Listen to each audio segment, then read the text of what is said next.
పాకిస్తాన్ మరోసారి వక్రబుద్ధి చూపించుకుంది. యుద్ధంలో తామే గెలిచామని పాక్ ప్రధాని ప్రకటించుకున్నారు. నిన్న కాళ్ల బేరానికి వచ్చిన పాక్ తన ప్రజల ముందు మాత్రం తామే గెలిచామని మేకపోతు గాంభీర్యాన్ని ప్రకటించుకుంది.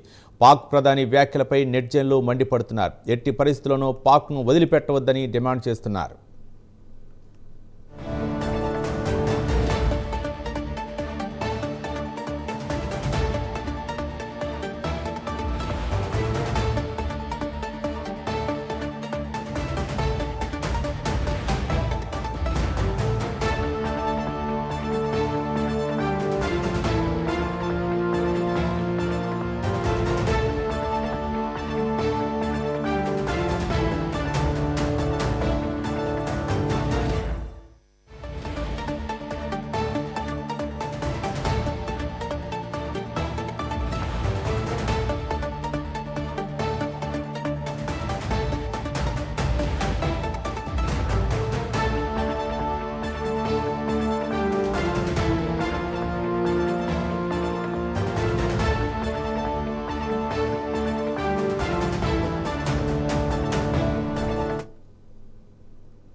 పాకిస్తాన్ మరోసారి వక్రబుద్ధిని చూపించుకుంది. యుద్ధంలో తామే గెలిచామని పాక్ ప్రధాని ప్రకటించుకున్నారు. నిన్న కాళ్ల బేరానికి వచ్చిన పాక్ తన ప్రజల ముందు మాత్రం తామే గెలిచామని మేకపోతు గాంభీర్యాన్ని ప్రకటించుకుంది.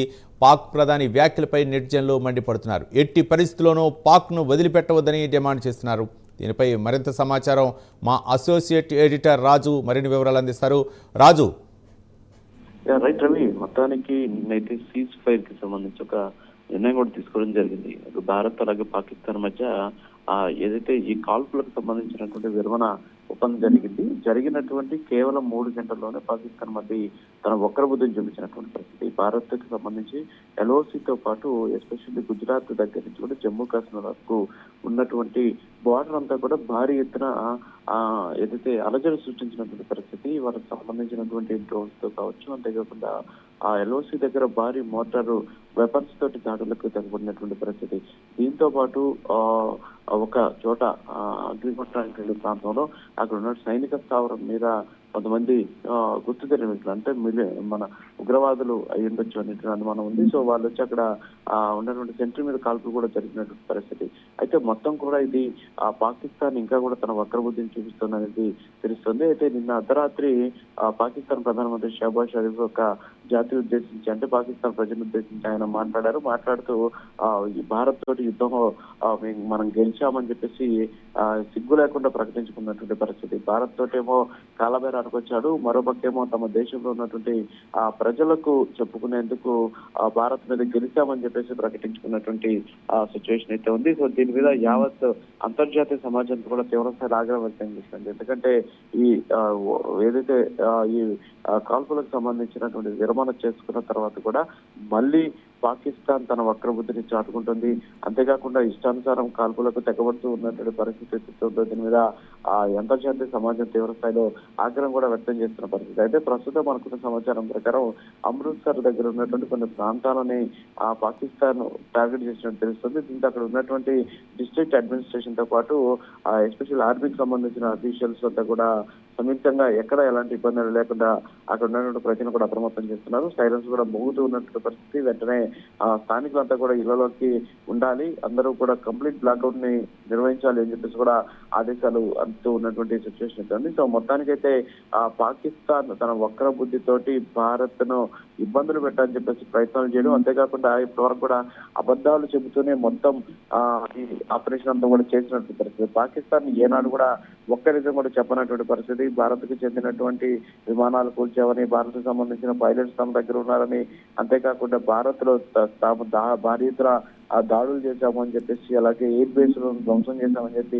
రకరకాలుగా ఇష్టానుసారం అబద్ధాలు చెప్పుకున్నారు. ఎందుకంటే అక్కడ ఉన్నటువంటి ప్రజలు కారు ఉమ్మేయకుండా ఉండేందుకు పాకిస్తాన్ చేసినటువంటి ఒక దారుణమైనటువంటి చీప్ పాలిటిక్ గా ఇది చెప్పొచ్చు. ఎందుకంటే పాకిస్తాన్ మొదటి నుంచి కూడా అబద్ధాలు చెప్తుంది. భారత్ తోటి జరుగుతూ ఉన్నటువంటి ఏదైతే ఈ ఉద్రిక్త పరిస్థితులు ఉన్నాయో ఈ నేపథ్యంలో మొత్తం అబద్ధాలు చెబుతూ వస్తున్నటువంటి పరిస్థితి. అయితే తాజాగా పాకిస్తాన్ ప్రధాని షహబాజ్ షరీఫ్ కూడా ఈ మళ్ళీ ఇంకొక పెద్ద అబద్ధం చెప్పాడు. సో వాళ్ళు భారత్ మీద యుద్ధం గెలిచామని చెప్పేసి ప్రకటించుకున్నటువంటి పరిస్థితి. అది చాలా దౌర్భాగ్యకరమైన విషయం. ట్రంప్ దగ్గరికి వెళ్ళి కాలు బతుకున్న ట్రంప్ ఇరు దేశాల మధ్య అంగీకరించాడని చెప్పేసి ఇదే షహబాజ్ షరీఫ్ ఈ ఘటన జరిగినటువంటి 3 గంటల తర్వాత తన ట్విట్టర్ లో కూడా పోస్ట్ చేసిన పరిస్థితి. అయితే ఒక చోటేమో పాకిస్తాన్ అమెరికా జోక్యం తోటి ఆ 2 దేశాల మధ్య శాంతి ఒప్పందం కుదిరిందని చెప్పేసి ఇదే షహబాజ్ షరీఫ్ చెప్తాడు. అలాగే మిడ్ నైట్ కి వచ్చేసరికి అదేదో అన్నట్టు బుద్ధి మారినట్టు మళ్ళీ వెంటనే యుద్ధంలో గెలిచాం, ముందే యుద్ధంలో పై చేసి సాధించాం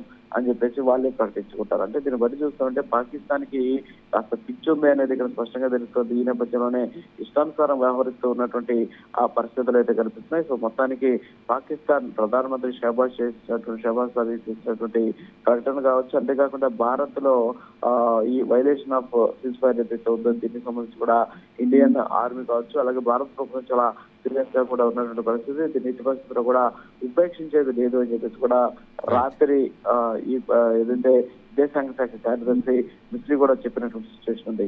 అవి రైట్ రాజు, అంటే ఒక విధంగా చెప్పాలంటే పాకిస్తాన్లో అంతర్యుద్ధం కొనసాగుతున్నట్లు తెలుస్తుంది. అక్కడ సైనిక అధ్యక్షుడికి అక్కడ ఉన్నటువంటి ప్రధానికి మధ్య విభేదాలు తలెత్తడంతో మరో పక్క కాల్పుల విరమణ ఒప్పందం కుదిరిన తర్వాత ఓ పక్క అమెరికా సయోధ్య కుదిర్చిందని చెప్పేసి ఎక్స్ వేదికగా ప్రకటించిన తర్వాత అక్కడ సైన్యం భారత దళాలపై కాల్పులకు తెగబడ్డాన్ని ఏ విధంగా చూడొచ్చు? అక్కడ అంతర్యుద్ధం కొనసాగుతుంది అనుకోవచ్చా పాకిస్తాన్లో?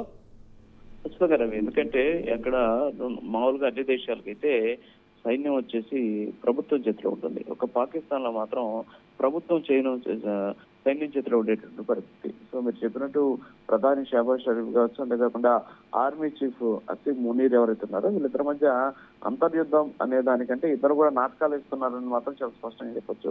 ఇద్దరు కూడా దొంగలే. ఒకరేమో షహబాజ్ షరీఫ్ ఏమో పాకిస్తాన్ కు సంబంధించిన ఆర్మీ చీఫ్ అసీం మునీర్ చేతిలో ఒక కీలు బొమ్మ. అతను ఏం చెప్తే ఇది ఇతను నడిపిస్తాడు. అయితే ఇక్కడ ప్రభుత్వం సపరేట్ అయింది అనేది తెలుస్తుంది. ఎందుకంటే నిన్న కూడా ఈ ఘటన ఏదైతే మన ఏదైతే కాల్పుల విరమణ ఒప్పందం జరిగింది, కాల్పులు ఆపేస్తున్నామన్నారో అప్పుడు పాకిస్తాన్ ప్రధానమంత్రి ట్వీట్ చేయలేదు.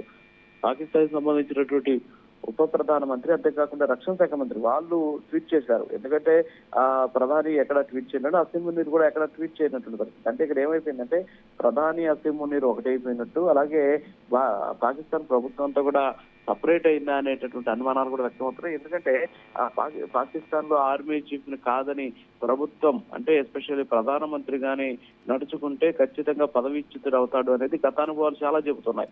మరి ఈ నేపథ్యంలోనే షహబాజ్ షరీఫ్ కూడా అదే ఆందోళనతో ఉన్నట్టున్నాడు. ఎందుకంటే అసీం మునీర్ చెప్పినట్టు వినకపోతే, అసీం మునీర్ చెప్పు చేతలో లేకపోతే నాకున్నటువంటి ప్రధానమంత్రి పదవి పోద్దేమో అనేటటువంటి ఒక భయంతో అతను అసీం మునీర్ చేతిలో కీలుబొమ్మగా మారిపోయినటువంటి పరిస్థితి. అయితే మిగతా ప్రభుత్వం అంతా కూడా ఓవరాల్ గా చూసుకుంటే అంతర్జాతీయ సమాధానం చెప్పాలి. ఎందుకంటే ప్రభుత్వానికి సంబంధించిన ఎక్స్టర్నల్ అఫైర్స్ మినిస్టర్ ఉన్నాడు. ఆయన విదేశాంగ సంబంధించిన దౌత్యం చేయాలంటే కంపల్సరీ అక్కడ ఉన్నటువంటి పరిస్థితులు తెలియజెప్పాల్సి ఉన్నటువంటి సిచ్యువేషన్ ఉంది. సో భారత్ తోటి సీజ్ ఫైర్ ఇచ్చి ఒప్పందం చేసుకున్నాం, మళ్ళీ సీజ్ ఫైర్ ని ఉల్లంఘించాము అని చెప్పేసి ఆయన ద్వారా తెలిస్తే మళ్ళీ ఆయనకి ఇబ్బందులు వచ్చినట్టు వస్తాయి. అంటే ఒక రకంగా చెప్పాలంటే ఏకతాటి పైన లేకపోవడం, అక్కడ ఉన్నటువంటి పరిస్థితులు వ్యవస్థలన్నీ కూడా గజిబిజిగా ఉండడం, గందరగోళంగా ఉండడం, ఇష్టానుసారంగా వ్యవహరించడం, ఎవరికి నచ్చినట్టు వాళ్ళు పరిపాలన చేయడం. అంటే అక్కడ మామూలుగా భారతదేశంలో అంటే ఇక్కడ ఉన్నటువంటి ప్రభుత్వం ఒక డెసిషన్ తీసుకుంది అంటే ఇక్కడ ప్రభుత్వం వేరు, ప్రధానమంత్రి వేరు, అలాగే ఆర్మీ వేరు కాదు. ప్రజలు, ప్రభుత్వం, ప్రధానమంత్రి, అలాగే ఇక్కడ ఉన్నటువంటి ఆర్మీ అంతా కూడా ఒకటే.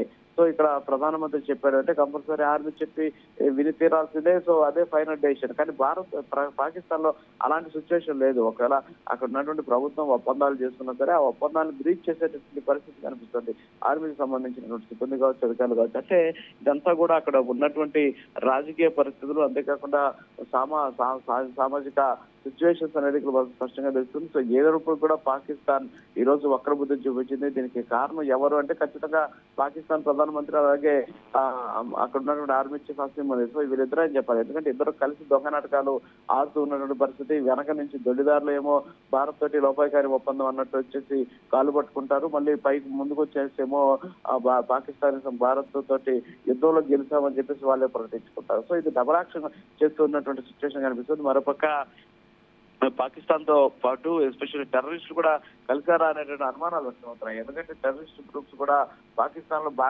ప్రభుత్వంలో భాగమైన పరిస్థితి. ఎందుకంటే మనం చూసాం ఏదైతే ఈ టెర్రరిస్టులు చనిపోయారు, వాళ్ళు చనిపోయినటువంటి నేపథ్యంలో అంత్యక్రియలకు కావచ్చు, అక్కడ జరిగినటువంటి ఈ ఏదైతే వాళ్ళ సంతాప సభలకి పాకిస్తాన్ కి ఆర్మీకి సంబంధించినటువంటి అఫీషియల్స్ అటెండ్ అయ్యారు. అంతేకాకుండా అసీం మునీర్కి సంబంధించినటువంటి ప్రతినిధులు అటెండ్ అయ్యారు. అలాగే పాకిస్తాన్ ముఖ్య ఏదైతే పంజాబ్ ఉందో పాకిస్తాన్ లో ఆ రాష్ట్రం సంబంధించిన ముఖ్యమంత్రి అటెండ్ అయ్యారు. సో ఏ విధంగా అయితే అక్కడ ఉన్నటువంటి టెర్రరిస్టులను వీళ్ళు కాపాడుతున్నారు అనే దానికి ఇది ఒక పెద్ద ఉదాహరణ. సో కాబట్టి ఆ టెర్రరిస్టులతో కలిసి అక్కడ ప్రభుత్వం ఏర్పాటు కాబోతుందా అనేటువంటి అనుమానాలు కూడా వ్యక్తమవుతున్నాయి. సో ఏదైనప్పుడు కూడా ప్రస్తుతం పాకిస్తాన్ చేస్తున్నటువంటి ఒక్కరి బుద్ధి కావచ్చు, అంతేకాకుండా ఇలాంటి పిచ్చి పనుల కారణంగా ప్రపంచ దేశాల ముందు నవ్వుల పాలవుతున్నటువంటి పరిస్థితి. భారత్ అయితే వచ్చే నష్టం అయితే ఏం లేదు. ఎందుకంటే భారత్ ఎన్ని దాడులు చేసినా సరే తిప్పికొట్టడానికి సంసిద్ధంగా ఉంది. ఎందుకంటే భారత్ దగ్గర అంత పెద్ద ఏదైతే ఆయుధ సంపత్తి ఉంది, అలాగే సైనిక శక్తి కూడా ఉన్నటువంటి పరిస్థితి. మరి కాబట్టి ఖచ్చితంగా భారత్ వాళ్ళు చేసిన కుట్రలు కావచ్చు, ఏదైనా సరే తిప్పికొట్టడానికి అవకాశం ఉన్నటువంటి ఆ సిచ్యువేషన్ ఉంది. రాత్రి కూడా చాలా వరకు డ్రోన్లు వచ్చాయి, వాళ్ళన్నింటినీ కూడా కోల్ చేసినటువంటి పరిస్థితి. అలాగే ఏదైతే ఫైర్ ని వాళ్ళు వైలేట్ చేసినటువంటి నేపథ్యంలో వాళ్ళకి గట్టిగా సమాధానం కూడా చెప్పినటువంటి పరిస్థితి. అంతేకాకుండా ఆర్మీ ఫోర్స్ మీద దాడి చేయాలనుకుంటే అక్కడ కూడా భారీ ఎత్తున ప్రతిఘటించినటువంటి పరిస్థితి. సో ఓవరాల్ గా చూస్తే ఆ Bharat air force defence system ఏదైతే ఉందో ఇది చాలా పవర్ఫుల్ గా ఉంది. వచ్చేటటువంటి శత్రువులకు సంబంధించినటువంటి ఎయిర్ లో కనిపించేది ఏదైనా సరే వెంటనే పేల్చేస్తూ దాని మీద అటాక్స్ స్టార్ట్ చేస్తూ ఉన్నటువంటి ఆ పరిస్థితి ఉంది. సో కాబట్టి ఎవరు కూడా భయపడాల్సిన అవసరం లేదు. కానీ ఇక్కడ ఏంటంటే నమ్మించి మోసం చేయడం, నమ్మక ద్రోహం చేయడం అంటారు. పాకిస్తాన్ అన్నిటికీ అంగీకరించిన తర్వాత మళ్ళీ ఈ విధంగా దాడులు చేయడం అనేది నిజంగా దారుణమైనటువంటి విషయం అని చెప్పుకోవచ్చు. రవి రైట్ రాజు, ఒక పక్క భారత్తో పాటు అమెరికాను కూడా తప్పుదో పట్టిస్తుంది అనుకోవచ్చా ఒక పక్క పాకిస్తాన్? ఎందుకంటే ఇక్కడ అమెరికాకు సంబంధించి డొనాల్డ్ ట్రంప్ కావచ్చు, అలాగే జేడీ వ్యాన్స్ కావచ్చు, మార్క్ రూబో కావచ్చు, సో వీళ్ళందరూ కూడా ఈయన దౌత్యం చేశారు. పాపం డొనాల్డ్ ట్రంప్ అయితే ఆయన ట్వీట్ చేశారు, రాత్రంతా చర్చలు జరిపి పాకిస్తాన్ ఇండియా మధ్య ఒప్పందం చేశాం, అక్కడ ఉన్నటువంటి శాంతిని నెలకొల్పుతున్నాం అని చెప్పేసి చాలా సగర్వంగా ఆయన ట్వీట్ చేశారు. ఆయన ట్వీట్ చేసినటువంటి కొన్ని గంటల్లోనే మళ్ళీ పాకిస్తాన్ వక్రబుద్ధం చూపించండి. అంటే ఒక రకంగా చెప్పాలంటే భారత్ను కాదు, దీంట్లో పెద్దన్న పాత్ర పోషించినటువంటి అగ్రరాజ్యాన్ని బక్రా చేసేది పాకిస్తాన్ అంటే ఇప్పుడు మనకు స్పష్టంగా తెలుస్తుంది. ఎందుకంటే అక్కడ వాళ్ళ మాటలు విని వాళ్ళు చెప్పినట్టు చేస్తామని చెప్పేసి వాళ్ళ దగ్గర పోయి కాళ్ళు పట్టుకొని భారత్తో మాట్లాడమని చెప్పేసి వాళ్ళని వేడుకున్న తర్వాత అందుకు వాళ్ళు అంగీకరించి దౌత్యం చేస్తే మళ్ళీ వాళ్ళకి ఇచ్చినటువంటి హామీని, అంతేకాకుండా చేసుకున్నటువంటి ఒప్పందాన్ని వైలేట్ చేయడం అనేది నిజంగా దౌత్యం చేసినటువంటి దేశానికి వెన్నుపోటు పడడమే.